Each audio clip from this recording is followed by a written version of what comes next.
نحمده ونصلي على رسوله الكريم اما بعد فاعوذ بالله من الشيطان الرجيم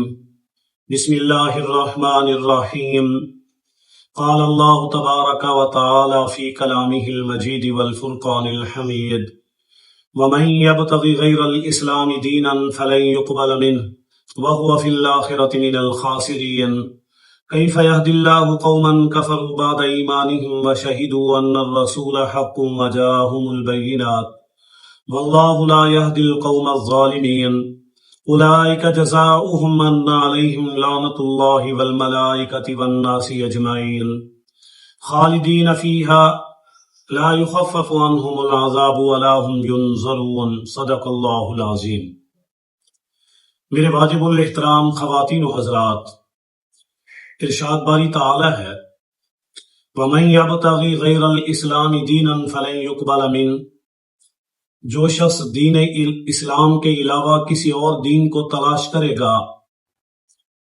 اس کا وہ دین ہرگز قبول نہیں کیا جائے گا۔ وَهُوَ فِي الْآخِرَةِ مِنَ الْخَاسِرِينَ،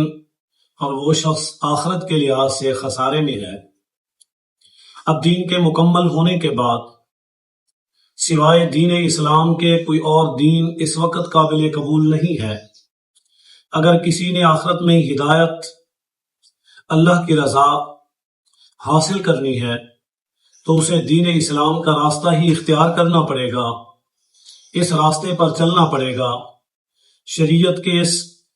قانون کے مطابق عمل کرنا پڑے گا، حضور علیہ الصلوۃ والسلام کے فرامین کی اتباع کرنی ہوگی، اسلام کے تمام احکام کو لاگو کرنا ہوگا، کیونکہ اسلام میں داخل ہونے کا ایک ہی راستہ ہے جسے کلمہ طیبہ کہتے ہیں کہ وہ ایمان لانے کے لیے اس بات کا اقرار کرے اور اسی طرح دل میں یقین کرے، لیکن نکلنے کے لیے دین کی قطعیات میں سے کسی بھی چیز کا انکار کر دے، شعائر اللہ کا انکار کر دے تو وہ دین سے خارج ہو جاتا ہے۔ الغرض دین میں آنے کا ایک ہی راستہ ہے اور جانے کے بے شمار راستے ہیں۔ اللہ رب العالمین ہدایت نصیب فرمائے، جیسا کہ فرمایا کیف یہدی اللہ قوما کفروا بعد ایمانہم، کیسے ہدایت دے اللہ تعالیٰ ایسی قوم کو جو انکار کرتی ہے ایمان لانے کے بعد۔ ایمان لانے کے بعد اب وہ انکار کرنے لگے ہیں، ایمان لانے کے بعد اب اس میں وہ مختلف قسم کے ہیلے تراشنے لگے ہیں، ابہام، شکوک و شبہات پیدا کرنے لگے ہیں۔ فرمایا وَشَهِدُوا أَنَّ الرَّسُولَ حَقٌّ وَجَاءَهُمُ الْبَيِّنَاتُ، گواہی دیتے ہیں کہ بے شک رسول سچ ہے اور ان کے پاس حق واضح طور پر آیا ہے، کھل کر آیا ہے، یعنی وہ اس بات کو بھی مانتے ہیں کہ پیغمبر اور رسول سچے ہیں، ان کا پیغام سچا ہے، ان کی بات سچی ہے، ان کی نبوت اور رسالت سچی ہے، اور جو کچھ انہوں نے بتایا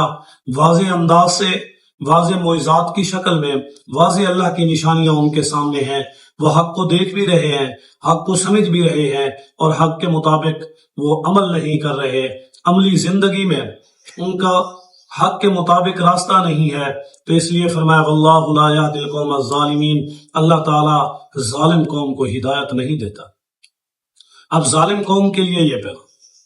کہ جو انسان ظلم کرنے والا ہے،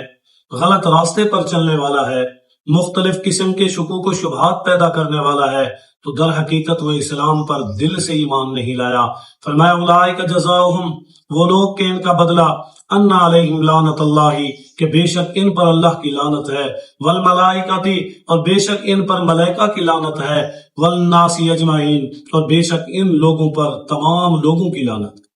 یعنی اللہ تعالیٰ کی لعنت بھی ایسے لوگوں پر، فرشتوں کی لعنت بھی ایسے لوگوں پر، اور ساری مخلوقات کی بھی لعنت ایسے لوگوں پر کہ جو اللہ تعالیٰ کے دین کا مذاق اڑاتے۔